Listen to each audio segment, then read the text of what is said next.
What's going on, y'all? Welcome back to the channel.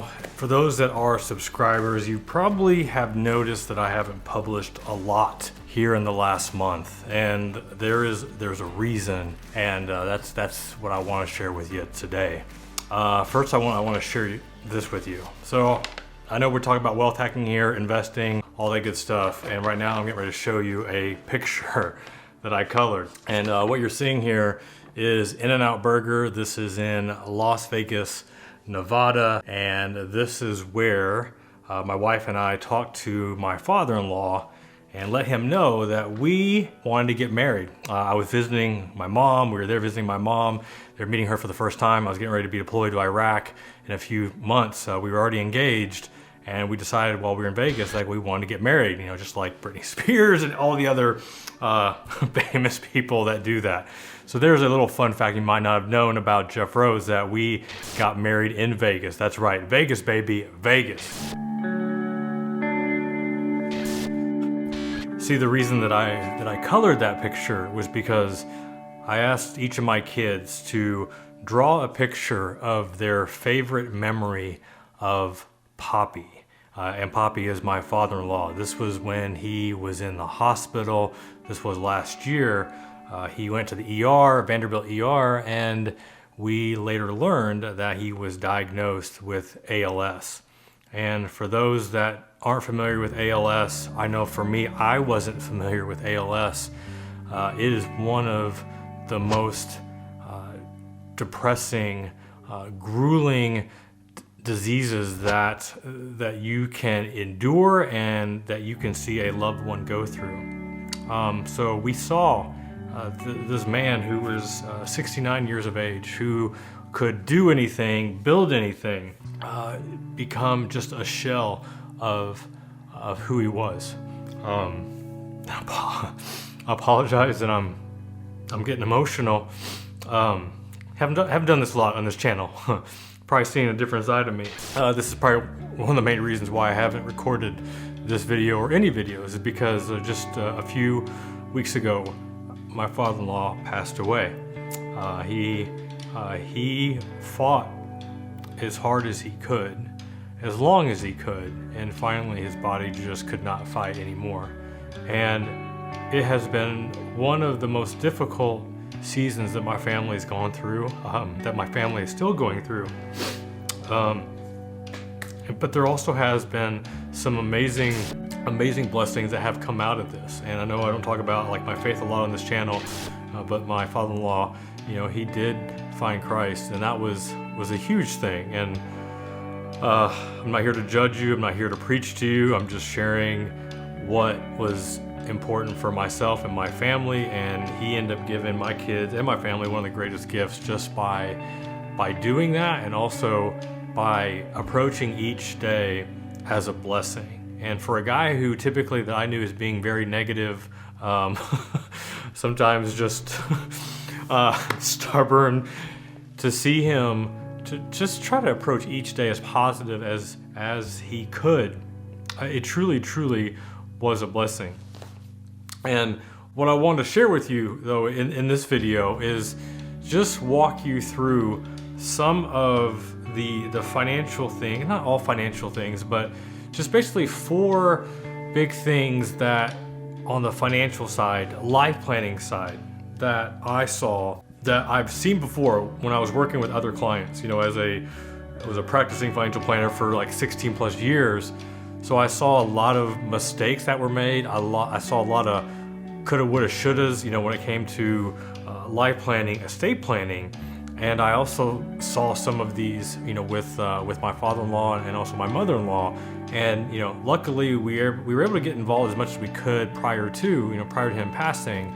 But there were still some things that I can see now that, you know, could have been done, should have been done. And hopefully, if you're watching this, and whether this is your own personal life, your own finances, or it's your parents, or it's your grandparents, or it's a family friend, hopefully what I can share will either help you or help you help somebody else that needs it, and they might not even know it.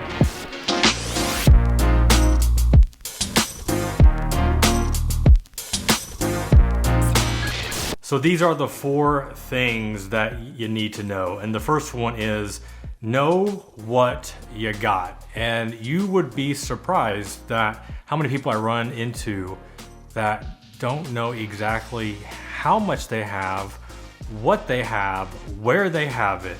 And I saw this with my father-in-law. He didn't have a lot of investment accounts, but he used to work for a Fortune 500 company, and with that he had a 401k, he had stock options, he had some life insurance, he had like a group plan. He also, since he was an executive, he had like some sort of like a universal life policy. And with that, he had this spreadsheet that was like 14 pages long, and it was just not, I'm glad he had a spreadsheet, but it was not organized at all, and it was very difficult to even navigate it. And this was for somebody that has done, I've done this before. Like, I've gone through people's stuff, and I'm kind of like trying to find a needle in a haystack, or find the golden egg. I've done this enough where I can go through and find some of this stuff. But he had stuff on there that didn't even apply anymore. It was like old 401k accounts that he had rolled over. I'm guessing like 12, 15 years ago, but yet it's on this spreadsheet as if like it's still current. And I couldn't imagine, like, for my mother-in-law, for a widow or a spouse who doesn't know anything about finances, having to go through all of this and just try to sort out what they have, where it is, how to get in. And we saw this with the investments. We saw this with life insurance. He had some sort of group plan, with his former employer, but like we didn't have any information on that. So it was like calling toll-free numbers, trying to find out. They didn't have any sort of will yet. They didn't have a power of attorney, didn't have durable power of attorney. All of that. And one of the easiest ways that you can automate some of this in your life is having Mint. I love Mint. Mint can track all your budgeting, like your cash flow analysis. It can also track your net worth. So you can put in all your banks, your investment accounts, like everything that you have in one simple place. Like, that's one platform. Another platform is more for the investment side. Mint, you can see all of your investments, but if you want to see more of a detailed breakdown, that's where I love Personal Capital. I am an affiliate with Personal Capital. I have a link to that in the description. I don't think I'm an affiliate for Mint. I don't think you have an affiliate program, but I have a link for them in the description as well.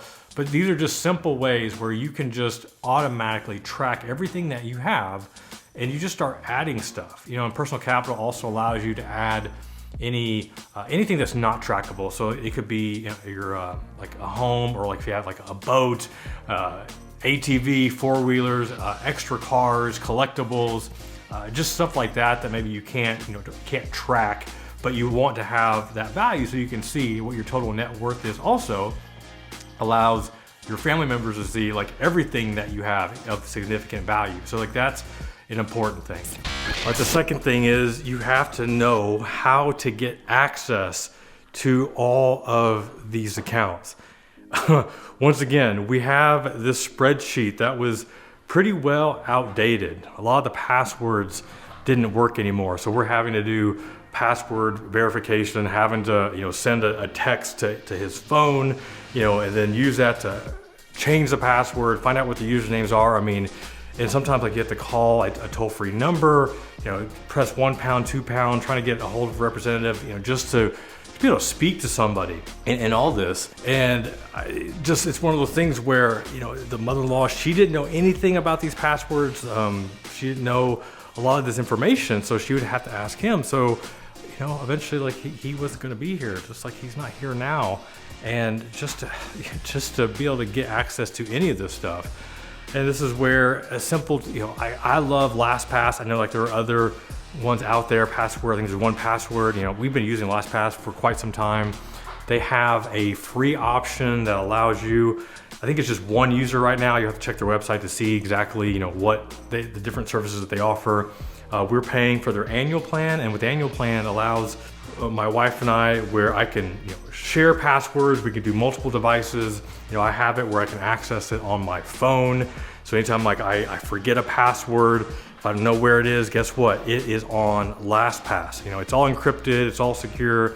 I mean, well, I'm using air quotes here because I'm sure anything has the potential of being corrupted or some sort of a data leak. I mean, we see that all the time. Nonetheless, I'm willing to take that risk. LastPass has saved my butt more times than I can count, and for me, like it's totally worth it.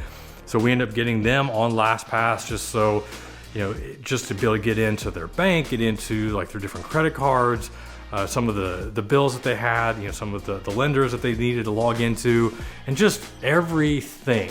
And it's just one of the easiest ways that you can store all your passwords. I mean, if you're not comfortable using something like LastPass, you can use like a notes folder on your phone. You could use a Google spreadsheet and put a password on it. I mean, whatever it is, making sure that you have all of this. And for me, as I mentioned, I do use LastPass, but then just as I guess more or less like a backup, I create a spreadsheet for like all of our financial accounts, like all the big stuff, just all our financial accounts, you know, having a URL of where to go to log in, what is the username, what is the password, what is any sort of security questions that may come up, you know, if there's any PIN numbers associated with that account, but just all those little details there so that, once again, if something happens to me, my wife knows where to go, how to get there, how to access it, so that there isn't any issues. I mean, just imagine how stressful it is trying to sort all this stuff out when you don't even know where it is and how to log in and what the password is and all that stuff. So you got to know how to get access. Like the third thing is that you need to know who is in charge, not just while the person is still living, but who is also in charge after they pass. And as I mentioned at the beginning of this video, you know, they didn't have a will set up. They didn't have a power of attorney. They didn't have a medical power of attorney. And with his condition, it got to the point where he needed not just a power of attorney, but he needed a medical power of attorney. I mean, he was not able to really speak. He wasn't in just a coherent state. It was hard, and this is the stuff that when you're dealing with a condition like ALS or cancer or some really like a complicated surgery like quadruple bypass surgery or just fill in the blank. And I'm sure that many of you watching this have experienced, you know, some sort of difficult condition, you know, with a loved one. So you know, like how difficult it is to deal with that, and then throw in having to figure out getting the wills drafted and make sure everything's titled properly, and that, you know, luckily there's just my wife is their only daughter, so it's not like there's siblings that they had to worry about. But you know, as far as like the executor on the estate, who's taking care of that, just these are the things you need to know. You know, even like in our own financial life, you know, one of the things that we just remembered out of all of this was, you know, for those that don't know, we used to live in Illinois for a number of years, actually most of our life, moved to the Nashville area just 3 years ago. You know, we've set up a will, but that was set up before I had my 3 other kids, so just after we had our first son, maybe our second son. Nonetheless, at the time, and the way that we have it listed is that we selected a family to be the guardians of our kids in case something happened, you know, to my wife and I. And we're still friends with this family, but that family lives in Illinois. Right now, like our kids, this is like their home, so we wouldn't want them to have to go back to Illinois. We want them to have, you know, they could stay here. So like there's another family that we are going to talk to that, you know, have just a similar relationship with and friendship with, where we would feel comfortable them, you know, raising our kids based on how we see them raising their kids. Obviously, we need to have a conversation about that before we put them as the, you know, the guardians on our will for our kids. But still, it's one of those, like, these are the things that you don't want to have to think about it in a really, really difficult time. It just makes that time so much more difficult. So the more that you can time preparing this when you are of right mind and not overly stressed, it just gives you more freedom, more power to make these decisions, you know, without choosing something that you're going to later on regret. And the fourth and final thing is just all the other stuff. And one of the big things, which they didn't talk about until almost like the last few weeks that he was still alive, was the funeral. Did he want a funeral? What about a visitation? And then what about his body? Did he want to be buried? Did he want to be cremated? And to some extent, I get why they didn't talk about this, because that's not a fun thing to talk about. Like, that is a horrible thing to talk about, a depressing thing to talk about, especially after you find out you have, a disease like ALS, where like you don't even want to think about that stuff. You want to think about how you can live each day. But so I understand why. But it wasn't until I think almost like 2 weeks before he passed where he finally shared that he wanted to be cremated, and he didn't want a funeral. We did have a visitation. But this is just the other stuff. The other stuff that's just so hard to talk about, and so much harder when you're in the middle of something like that. And I'll just apologize for,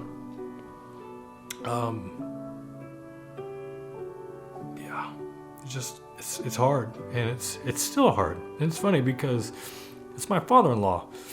And if I'm 100% honest, like, we weren't super close the last few years that he was living, and there was some stuff that we had to work through, and we did. And that was one of the many blessings that him being diagnosed with ALS brought our family closer together. And it's a blessing, and obviously it's a catch-22 because we were closer, but then now he's gone. And the good news is that, like, we know where he is. One of the last things that he said before he passed was that he was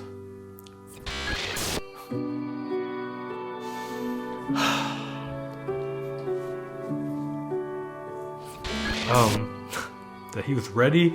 He was ready to go home. He was ready to go home. And there's more to the backstory of why, like, that was such a big deal. So let me just go off script real quick. I'm grateful that the time that we had these last few months, that I was closer to him than I've been to him probably since the day that I've known him. Even that time that my wife and I asked that we could get married in Las Vegas. I'm grateful for that time. If there's anybody in your life that you haven't talked to in a while, that you're still harboring a lot of resentment towards, we don't have a lot of time on this earth. And I tried to tell myself that I didn't at first need to forgive him, and then I tried to tell myself that I had forgiven him. The truth is, like, I hadn't, and it wasn't until last year that I truly did, and I felt this huge weight off of my shoulders where I could finally forgive him. And because I was finally able to do that, we had an amazing few months together. My family had an amazing few months together with him. My kids got to see a Poppy that they had never seen before. And I'm not talking about the Poppy, with ALS that was frail and could barely talk. I'm talking about a Poppy that was positive, a Poppy that was just had so much gratitude, and a Poppy that was willing to pray out loud in front of his grandkids, in front of his son-in-law and his daughter, which he had never done that before.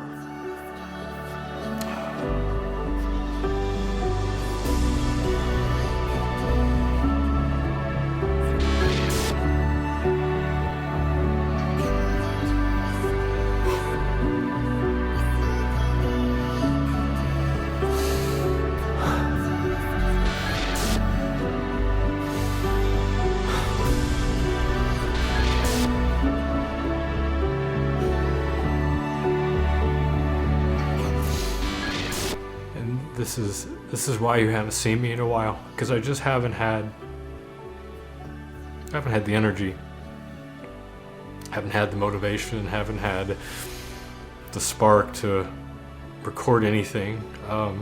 It's almost like I needed to record this first. To help you in your life planning, but also just to honor him and to honor what we shared together the last few months. So that is all I got for this video, and I can't tell you how much I enjoy the fact that you are here, that you are a subscriber to the Wealth Hacker channel. I know this is a little bit off script, what I usually talk about, but I hope that there's some nuggets here that can help you either with your finances or just to repair a relationship in your life, a family member, a friend, somebody. Whew. I promise you, forgiveness is a good thing. It sucks, it hurts. It's not easy, it's not fun. But if you're able to forgive somebody, truly forgive somebody, it is amazing on what happens after. All right, y'all. This is Jeff Rose, reminding you that it's your money, it's your life, and only you can make it awesome. I love you, Poppy.